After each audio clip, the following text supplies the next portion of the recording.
Hey guys, totally forgot to film an intro, but here's another paint kit tutorial. All right, you guys, so let's go. So the first thing we're gonna do, oh, by the way, we're painting Mermaid Moon. So the original was on this little wooden box I made, but we're gonna do it on a canvas. Okay, so the first thing we're gonna do is mix our colors. So I'm gonna grab my big rectangle brush and I'm gonna grab a tiny little dollop of white paint. And I'm gonna scrape it onto my palette. See how I scrape it on the edge? I just do that so it stays in one section. Then I'm gonna take the same brush and I'm gonna grab a big scoop of pink. And I'm gonna put that right next to, kind of on top of my white.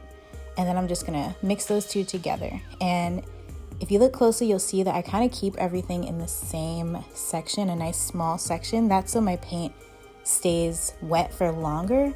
If you were to kind of spread this all over the entire palette, it will dry up way faster than you're able to use it. So just keep that in mind while we're mixing all the other colors. So I just raked it into a little puddle. Then I'm gonna clean my brush off completely. All right, and then I'm just gonna dry it off. And when I dry it off, I just kind of like to get most of the water out. It doesn't have to be completely dry. And we're gonna go to our next color. So the next color starts with a small scoop of pink paint. And then we're gonna just wipe our brush off on a rag. You don't have to clean it completely off. And then we're gonna get an equal amount of purple. So 2 small scoops each of, or 1 small scoop each, sorry, of pink and purple. And then to that, again, I'm gonna just wipe off the extra.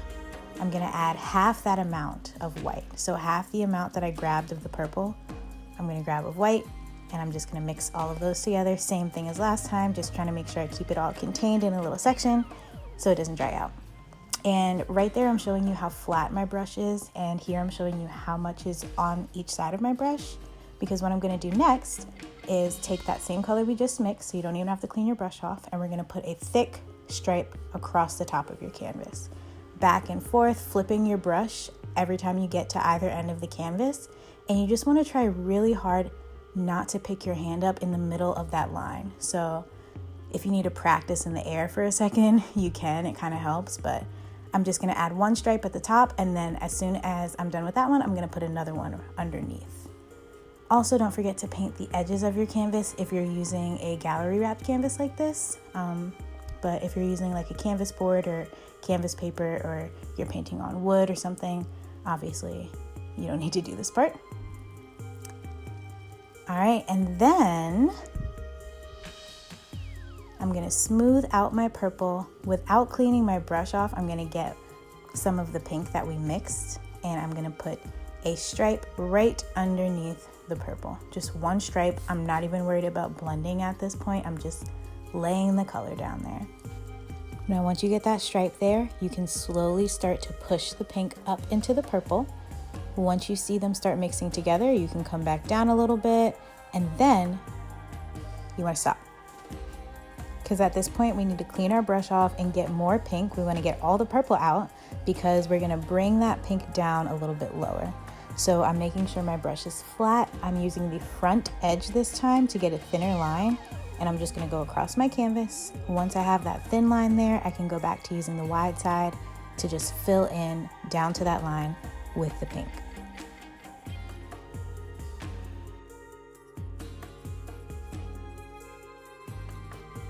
Don't forget the sides again.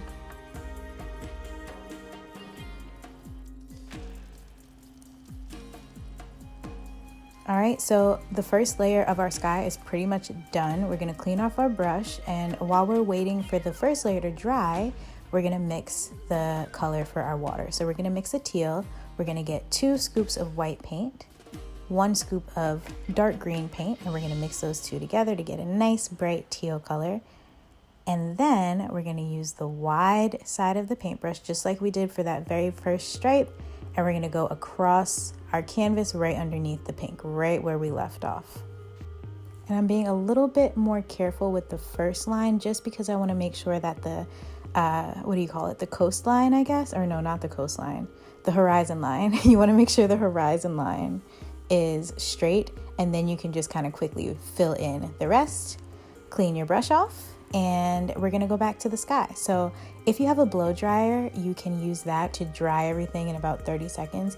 If not, you definitely just wanna wait 5 to 10 minutes just to make sure everything is completely dry before you add anything else. So here what I'm about to do is I'm literally just doing the whole sky again. So the same 2 colors that we mixed. If you run out of those, you can just rewind and mix some more.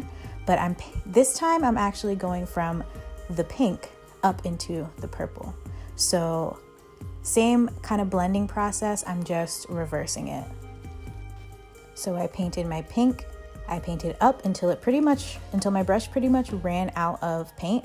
Then I grabbed the purple, started at the top that time, and came all the way down until I was touching the pink. And then what I'm doing right here is I'm just running over that area where those 2 colors meet over and over and over, slightly moving down a little bit, slightly moving up sometimes, but I'm never picking my hand up in the middle. And I think that is honestly like the secret to a really smooth blend, is not picking your hand up in the middle of the canvas. All right, so now what I'm doing is I switched to my smaller round brush, and I'm taking a little bit of the teal that we just made, and I'm mixing a tiny bit of white into it just to get it a little bit lighter. And we're gonna use this color to start forming some of our waves.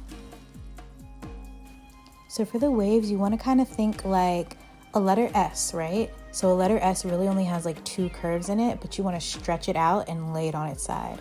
So these are really long, stretched out curves that only have like 2 to 3 bumps to it.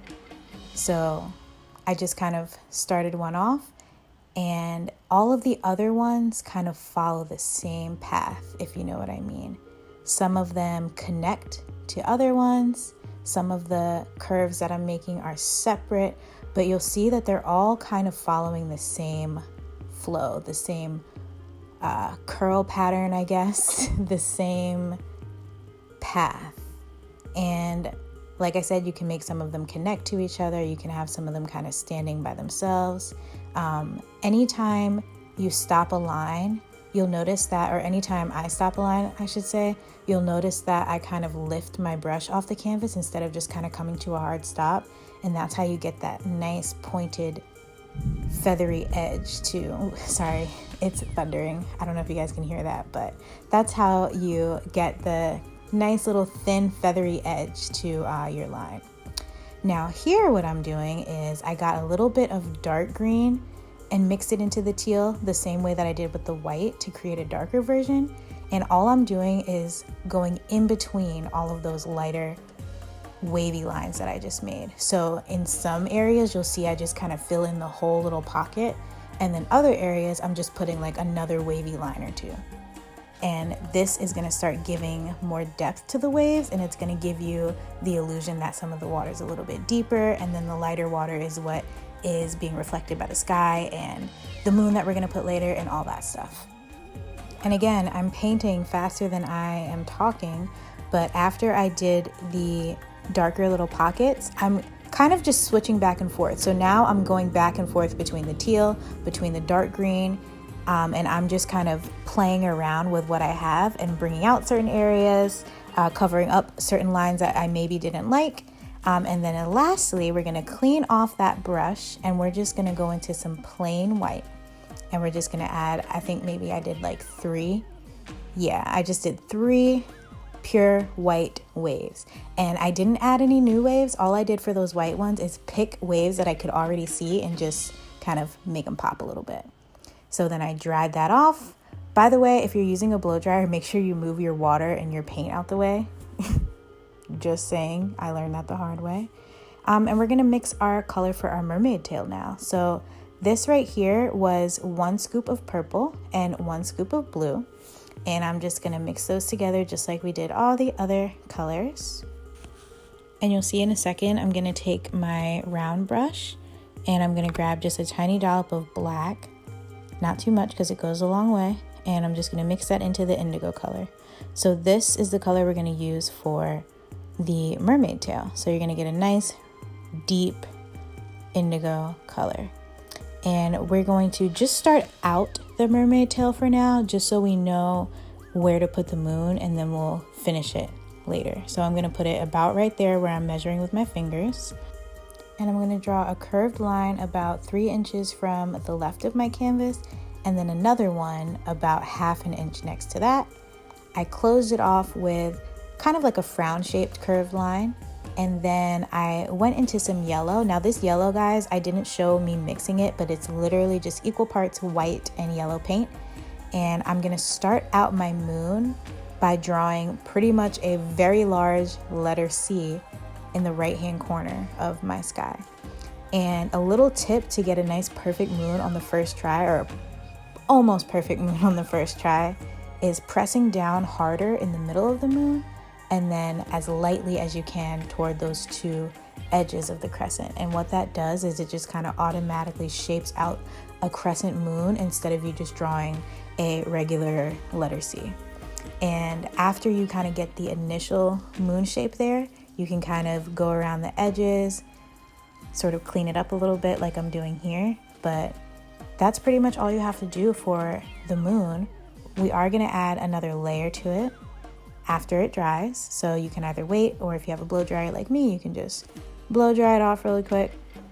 So we're going to let the second layer of the moon dry too, and then we're going to start the mermaid tail. Now I'm putting this part in slow motion so you can really see what I'm doing. I'm starting in the middle of that little tail nub that we have. I'm going to be curving toward the right, dipping down, and then sort of flicking up at the end. And you'll see when we add the line on the other side, we're going to repeat that same thing on the left. And you'll see at the end, it kind of sort of looks like a curly letter Y. Then we're going to repeat those lines underneath the letter Y. So we're going to start at the tip of the Y and end lined up with the tail, if that makes sense.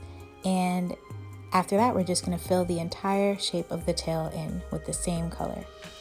Last little step I like to do is just add a tiny little, almost like a right angle that comes from the tip of the tail right to the middle of the base, I guess is where that is. And it just leaves a little gap there, but I just like to fill that in just because it makes it look more like a mermaid to me and less like a random fish, I think. And then I'm just cleaning up the edges a little bit, making sure I'm just satisfied with the overall shape of everything. And we're gonna let that dry. So blow dry, wait, and then we're gonna do another layer on top of the tail. So same color, same brush, we're just going to quickly add another layer. All right, you guys, so it's definitely coming together. We're almost done at this point. The rest of the painting is kind of just all the tiny little details. So we're going to clean off our brush, still use the same one, and get a little bit of the pink that we made in the beginning. And we're just gonna add some tiny lines, tiny thin lines. I like to put it on the right side of the tail and the top of the left flipper, just because I feel like those reflections make sense. It kind of doesn't really matter where you put it. Then what I'm doing is taking the same color, same brush, and I'm just kind of dotting little reflections just to kind of mimic the look of like the mermaid's scales kind of reflecting off of the moonlight. I kind of lined out a little curve right there that you just saw, and then everything under that curve I'm just kind of filling in with little dots. And all of these dots are different sizes because, again, I kind of want to make it look like a reflection on the scales. So in a second, I'm going to do the same thing with a little bit of yellow. And this is the yellow paint that I put a little bit of white into. If you use the yellow without the white on top of such a dark background, it doesn't really show up. So, here I'm just putting a little bit more reflection.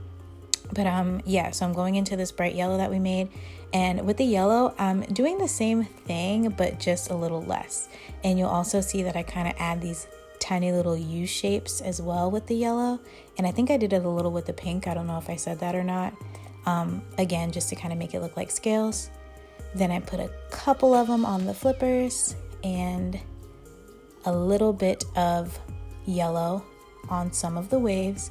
The yellow that I put on the waves, I kind of just put it in very specific spots so that it looks like the moon's kind of reflecting on the waves. So it's kind of hard to explain exactly where I put it, but you can kind of see it's like basically under the moon and a little bit to the right. Oh, whoa, no, a little bit to the left of the moon. Then here's the fun part. I'm taking the back of my paintbrush and I'm using yellow and white paint to just kind of scatter a bunch of stars all around my sky. And then after I'm done with that, I'm gonna do pretty much the same thing in the water to add a little bit of reflection in the water as well. And when I do add it in the water, like you'll see here, I'm kind of, again, following those waves. I'm not just scattering them like I did in the sky. I'm actually kind of picking a wave and acting as though it's like a sidewalk or something. And I'm putting a little bit of yellow and white dots along some of those lines. Last but not least, I added a little bit of white in the moon, and we're done. So there it is, guys. There's Mermaid Moon.